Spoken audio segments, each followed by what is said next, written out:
There are various reasons why a lot of people fail in whatever they're trying to do.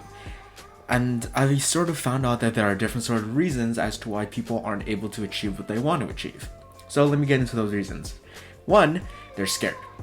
It's a very natural human emotion to feel scared to something.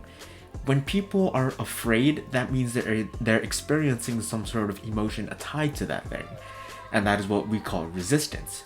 When I was in high school, I read a book called Resisting Love, I think it is, Resisting Love, where it's a religious book, and I thought it'd just be interesting to read because it was one of the required materials that we had to have read for the class. But it's a good book if you want to check it out. It does get very religious if you're not really into that kind of stuff. It does get a bit religious, but overall I think it has a good meaning. Resistance is the feeling you feel when you are trying to achieve something that you like. For example, if you want to become a YouTuber, you feel resistance to making videos because not only are you scared, you're uncertain. A lot of the time when people want to achieve something, it's something that can't be achieved quickly, and they want it to be achieved quickly, and that causes them to become disheartened when it doesn't occur quickly. I would know that. I'm in that exact position. When it comes to people's feelings towards their dreams, towards their goals, towards their accomplishments, towards their hustle, when those feelings are overwhelmed by a feeling of resistance, that is how you know there is love there. You love what you're doing.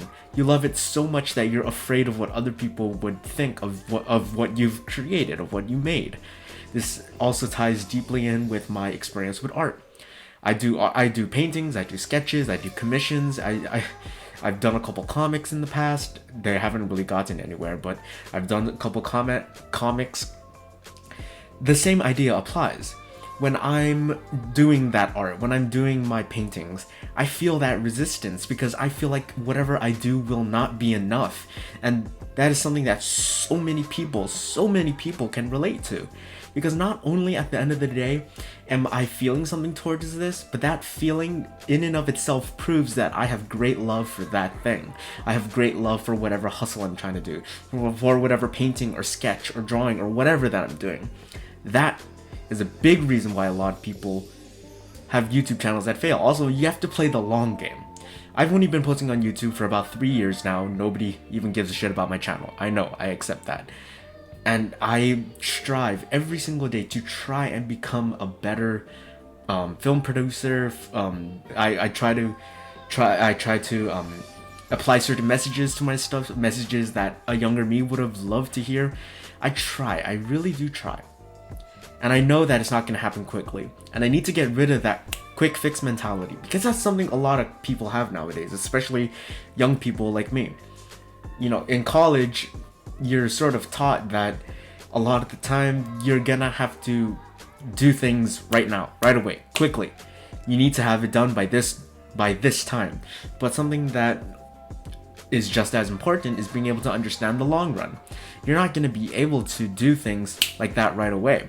I talked about this in other videos before, but it's a quick fix mentality where you are given things right away, you complete things right away, you are rewarded right away. You know, with the whole social media, you post something and you get hundreds of likes in the first couple minutes. Quick fix mentality. But in reality, that's not how life works. You're not going to be able to get things right away. That's why a lot of us have depression, because we're focused on the past, and we have anxiety because we're focused on the future. We need to learn to live in the moment, and in that moment, work towards a better future. Work towards a better you than who you were in the past. Who you were that's embarrassing you in that moment. So, if you have anything to take away from this video, if you're scared, good. That means you love what you're doing. If you feel nothing, if you feel apathetic towards that, I'm sorry, but it may not be for you. And that's that. Ahui ho, malama pono.